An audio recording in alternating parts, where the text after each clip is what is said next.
Hello friends, स्वागत है आप सभी का BFW इंग्लिश में। तो दोस्तों, आज हम लोग बात करेंगे सिंपल प्रेजेंट और सिंपल पास्ट टेंस की। जब भी आप हु, व्हाट और विच इन तीनों का प्रयोग आप अगर सब्जेक्ट्स के रूप में करते हैं, किस रूप में? एज सब्जेक्ट्स, ठीक है। अगर आप इन तीनों का प्रयोग सब्जेक्ट्स के रूप में करते हैं तो सिंपल टेंस यानी कि सिंपल प्रेजेंट और सिंपल पास्ट टेंस में आपको बहुत ही ज़्यादा ध्यान रखने की ज़रूरत होती है। सिंपल प्रेजेंट या सिंपल पास्ट, अगर इन दोनों टेंस का इंटरोगेटिव सेंटेंस आप बना रहे हैं और आप अगर सिंपल प्रेजेंट और सिंपल पास्ट टेंस में हु, व्हाट और विच का प्रयोग सब्जेक्ट के रूप में कर रहे हैं तो फिर आपको यहाँ पर सावधान हो जाना चाहिए। चलिए देखते हैं कैसे। जैसे आप कहते हैं कौन कहता है, ये एक इंटरोगेटिव सेंटेंस है, कौन कहता है, ठीक है।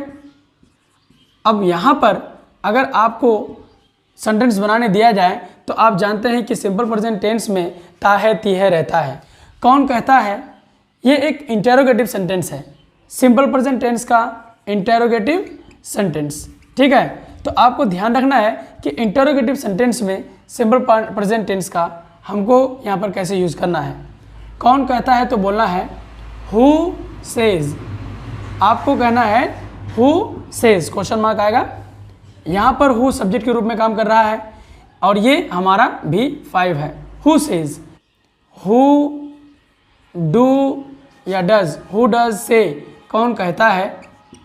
अगर आप यहाँ डज लगाएंगे तो आपका सेंटेंस गलत होगा क्योंकि यहाँ पर हु सब्जेक्ट के रूप में काम कर रहा है। पहले जो हम लोगों ने पढ़ा था उसमें सब्जेक्ट्स के रूप में काम नहीं कर रहा था, हु, व्हाट और विच, ठीक है। क्या होता है, क्या बोलेंगे? क्या होता है।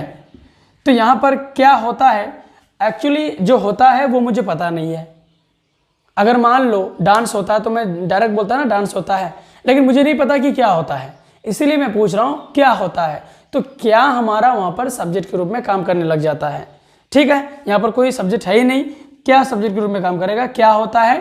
तो जो चीज़ हो रही होती है हमें उसकी जानकारी नहीं है, उस चीज़ का नाम नहीं पता, इसीलिए मैंने उसके बदले में व्हाट का प्रयोग किया। तो यहाँ पर ये सब्जेक्ट के रूप में काम करेगा। बोलेंगे व्हाट, ठीक है, हैपेंस। क्या बोलेंगे? व्हाट हैपेंस, क्या होता है। क्या बोलना है?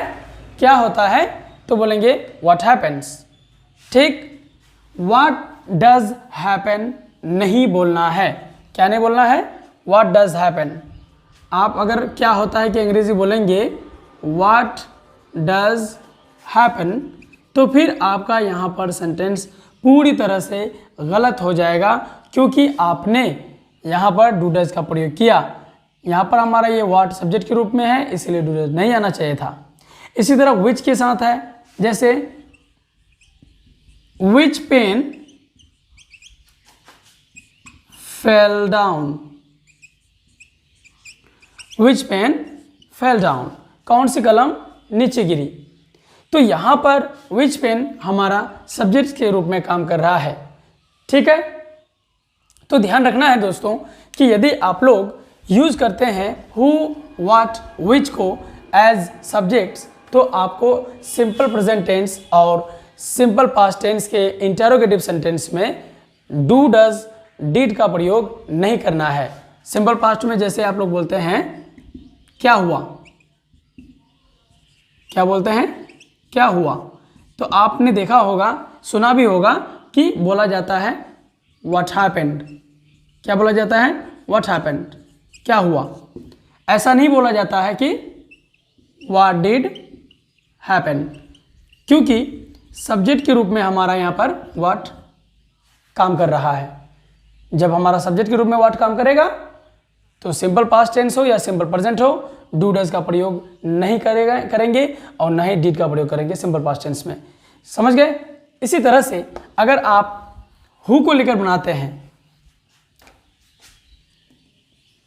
कौन कहा, आपने बोला कौन कहा या किसने कहा, ठीक है, या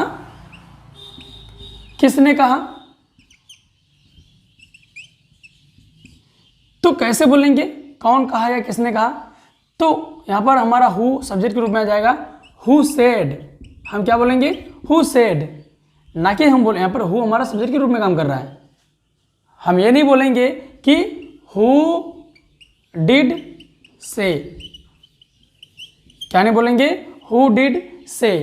यही गलतियाँ बच्चे अक्सर कर देते हैं, एग्जाम में कर देते हैं, या वो मतलब सेंटेंस बनाने में कर देते हैं। तो इन सब बातों का आप लोगों को ध्यान रखना ज़रूरी है। यदि आप लोग इस तरह की गलतियां करेंगे तो आपकी अंग्रेजी कभी नहीं सुधरेगी। तो प्लीज़ आपको अगर वीडियो अच्छी लगी है तो इसको लाइक, सब्सक्राइब और शेयर भी करें।